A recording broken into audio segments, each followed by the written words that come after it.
Hey y'all, it's Ashley, Deep South Medium here.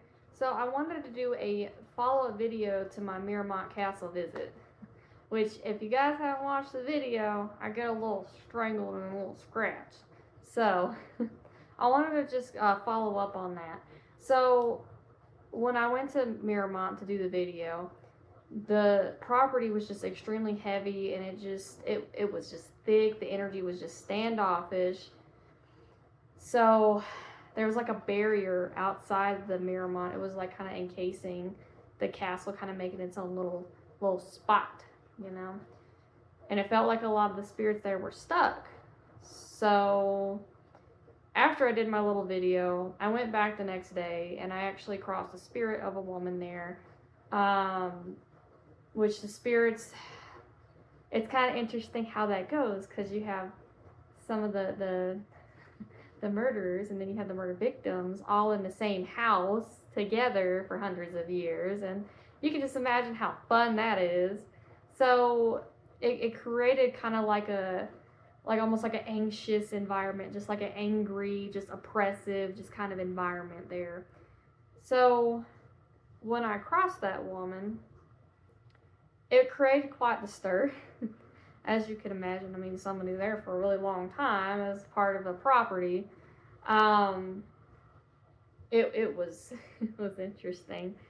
So after I crossed this woman, I believe the spirits they realized, hey, now if she can leave, like hold on a second, like I can leave too. I don't have to stay here. So a lot of the people there that were stuck per se, they just up and left. And I went back to Miramont this week because I was being pulled there to this location again. So I said, okay, cool. I didn't do a video because I didn't feel like it was appropriate. Which I mean, after you stir the pot, you know. So I went back to Miramont, and the barrier is not there anymore, which is wild because the past year that I've gone there, it's been there. So when I went back, I was just not expecting anything like what I encountered. So I walked up, crossed the bridge, no barrier. Didn't feel bad, didn't feel like energetic, it didn't feel heavy. It was just light. So I said, okay, cool. So as I'm walking up, I see these two spirit women, and they're with the little umbrellas and the nice little dresses, and they're like walking down the street, and they're just like, oh my god, she's back. Like they're just whispering, like, you know. So I'm like, oh, okay. So I just keep walking, and it felt nothing like it did.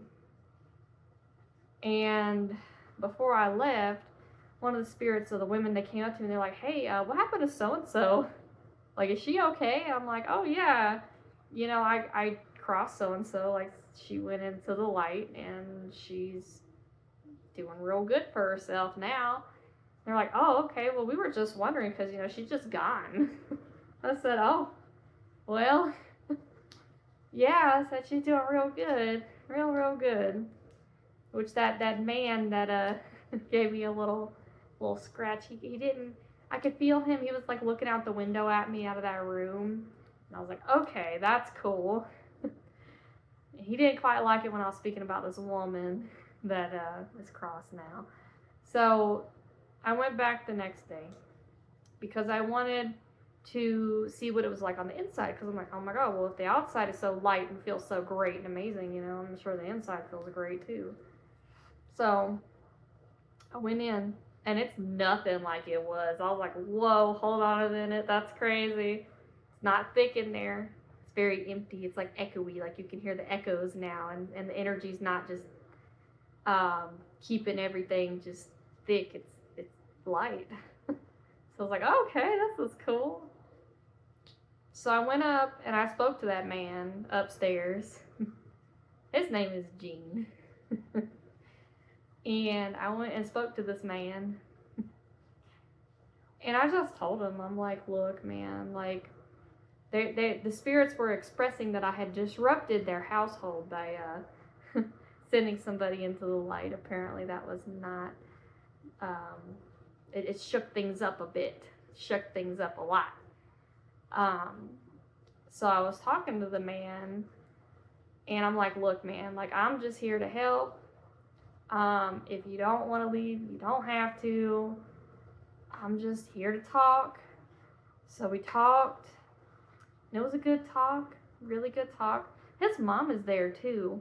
That woman's there too. But we talked for a while. But it was a good talk, very productive. A lot of the spirits there now are just like women. There's a lot of women there, and they're just hanging out.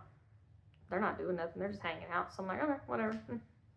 So, and there's some kids there too. So I just left everybody alone.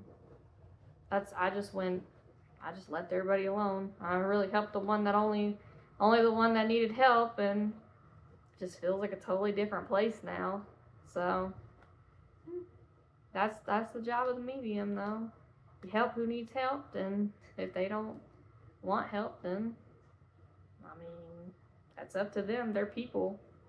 So yeah, but I just wanted to give y'all an update on Miramont. I feels like there's no more work for me to do there. Now, there is some native energy there that I feel like was kind of upset and agitated about the other energy before I moved this woman on. But after, now it seems to be kind of calmed down. So, I mean, if there's no more work to do, I don't need to go back. But I do suggest going to visit there, because it is just a beautiful, beautiful location, and the owners, they take amazing care of the property, and the spirits, they really do appreciate the care that these people put into this place. So if y'all are in Manitou, I highly recommend a visit, but I just wanted to follow up and give y'all a little update on Miramont. Thanks for watching.